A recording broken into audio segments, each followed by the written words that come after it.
ঠিক কিনা বলেন না? ছুরি দিয়ে পোস্ট দিতেই আছে, গলা কাটে না। বলে ছুরি কি বোতা হয়ে গেল? পরে পাথরে কূপ দিল, পাথর কেটে গেছে, গলা কাটে নাই। কেন কাটে নাই? ফেরেশতারা ডাক দিয়ে বলছে, আল্লাহ, এই গলা যদি কেটে যায় তোমার হাবিব কিভাবে যাবে? কারণ ইসমাঈল আলাইহিস সালামের কপালে তো তোমার হাবিবের নূর আছে। এটা জেনারেশন টু জেনারেশন হযরতে আব্দুল্লাহর কাছে যাবে, সেখান থেকে হযরতে মা আমেনার কাছে যাবে, সেখান থেকেই তো ঈদ মিলাদুন নবীর দিন আমার নবীর আগমন হবে। ঠিক কিনা কথা বলেন? বলে গলাটা বাঁচান, ওটা যেন না কাটে। এদিকে গলা কাটে নাই, সেই গলাটা কাটছে কোথায় গিয়ে?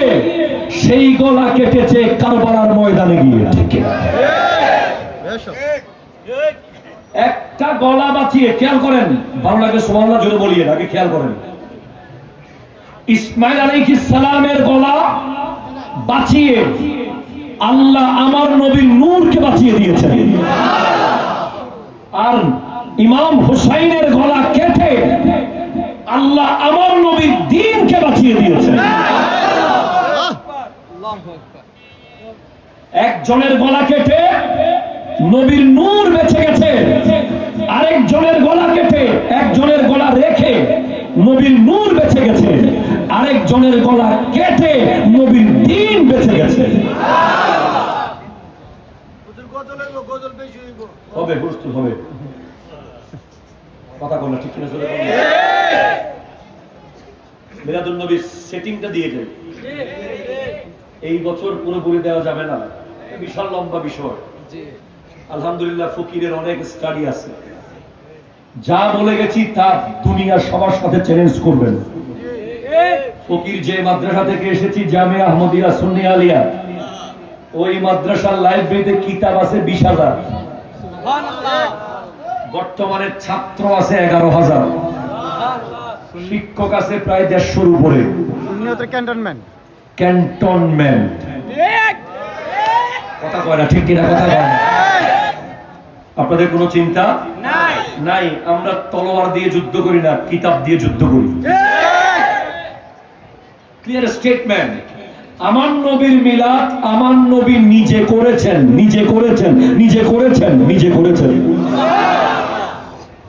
ডিরেক্ট আমার নবী বয়ান দিচ্ছেন নবীর মিলাদ। বলছে আমি হলাম দাওয়াত ইব্রাহিমা, আমি ইব্রাহিম আলাইহিস সালামের দোয়া। এরপরে বলে ওয়া বাশারাতু ঈসা, আমি হলাম ঈসা আলাইহিস সালামের সুসংবাদ। সুবহানাল্লাহ। ঈসা আলাইহিস সালামের কি সুসংবাদ? কি সুসংবাদ আপনি জানেন? অনেকে বলে যে হুজুর ঈদে মিলাদুন নবী, এটা কি কোরআন শরীফে আছে? জি ভাই আছে। জি আছে। হতানো হয়, আপনারা বিশ্বাস করতে পারতেছেন না মনে হচ্ছে। আমি বলতেছি কোরআন শরীফে আছে। জি আছে। দেখাবো? নেন, সূরা সফ, কোরআন বলছে মুবাশশিরাম বিরাসূলিন ইয়াতি মিন বা'দি ইসমুহু আহমদ। সুবহানাল্লাহ।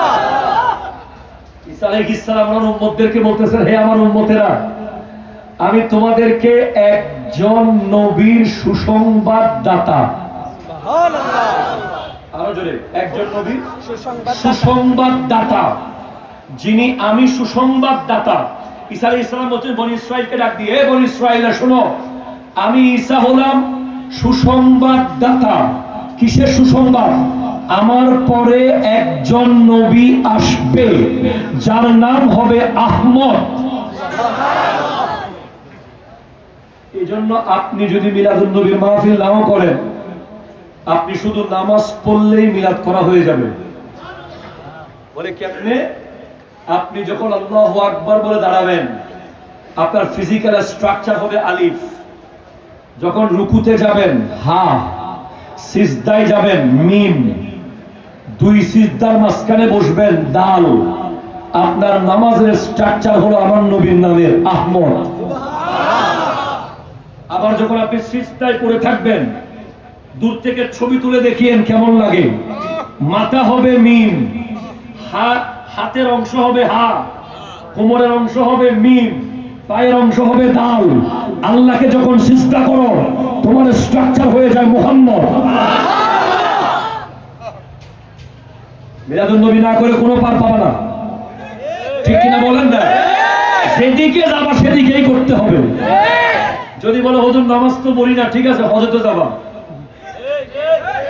কথা কর না, কথা কর না। আর আমাদের দেশে একদল আছে, হজে গেলে মদিনা যেতে কষ্ট হয়ে যায়, গাড়ি ভাড়া একটু শর্ট পড়ে যায়, রিয়াল শেষ হয়ে যায়। আমরা তাদেরকে বলি কেন যান না? বলে মক্কায় তো 1 রাকাতে 1 লাখ, মদিনায় তো 50,000। আমি কি ব্রাহ্মণবাড়িয়া থেকে এত বড় বোকা আসছি নাকি? মক্কায় থাকবো, 1 রাকাতে 1 লাখ কামাবো। আমি তাদেরকে বলি ওরে বোকা, এখনো লেখাপড়া তো করস নাই, আয় তোকে পড়াইয়া দি। আমার নবী দোয়া করেছেন, আল্লাহুম্মা আনজিল বিল মদিনাতে বারকাতান, আল্লাহুম্মা আনজিলিল মদিনাতা দিফাই মা জাআলতা মিনাল বারাকা। আল্লাহ তুমি মদিনার মধ্যে 2 ডবল বরকত দাও, যে বরকত তুমি মক্কায় দিয়েছো। আল্লাহুম্মা আনজিল বিল মদিনাতে দিফাই মা জাআলতা বিমাক্কাতা মিনাল বারাকা। আল্লাহ তুমি মক্কায় যে বরকত দিয়েছো, মদিনায় তার ডবল বরকত দাও। নবীর দোয়া কবুল হয়েছে কি হয় নাই?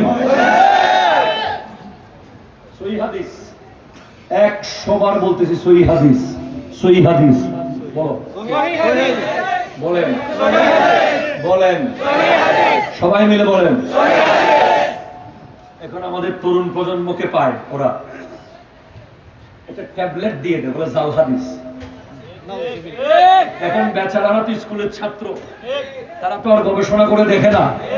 শাইকের লম্বা দাড়ি আর টুপি দেখে খুশি হয়ে বলে আহারে, শাইক যখন বলছে তাহলে মনে হয় জাল হাদিস হবে। আমি বলছি সহিহ হাদিস, সহিহ হাদিস, সহিহ হাদিস। আমার নবী হাত তুলে দোয়া করেছেন, আল্লাহ তুমি মক্কার মধ্যে যে বরকত দিয়েছো, তার ডবল বরকত মদিনাতে দাও। এই হাদিস অনুযায়ী মক্কায় যদি 1 রাকাতে 1 লাখ হয়, মদিনায় 1 রাকাতে 2 লাখ। ঠিক কিনা কথা?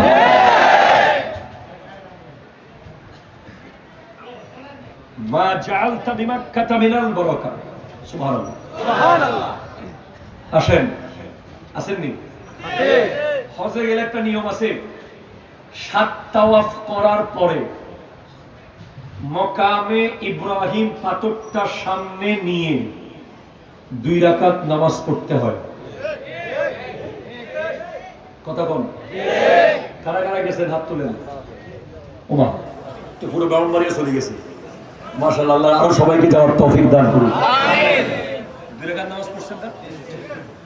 কি সামনে নিয়ে? মকাম ইব্রাহিম পাথরটাকে সামনে নিয়ে। কারণ কোরআন বলছে ওয়াত্তাখিযু মিন মাকাম ইব্রাহিমা মুসাল্লা, তোমরা মকাম ইব্রাহিমকে নামাজের জায়গা বানাও। ভাই মকাম ইব্রাহিম একটা পাথর, মক্কা শরীফে তো বহুত পাথর আছে, পাথরের বড় বড় পাহাড় আছে। ওইগুলোর দিকে ফিরে নামাজ পড়তে বলেন নাই, এই পাথরের দিকে কেন নামাজ পড়তে বলা হচ্ছে? বলে কারণ এই পাথরটার উপরে দাঁড়িয়েই ইব্রাহিম আলাইহিস সালাম আমার নবীর মিলাদের দোয়া করেছিলেন। কোন দোয়া? মিলাদুন নবী। আল্লাহুম্মা রাব্বানা ওয়াবাস ফীহিম রাসূলাম মিনহুম। এই দোয়ার কারণে এই পাথর দামি হয়েছে।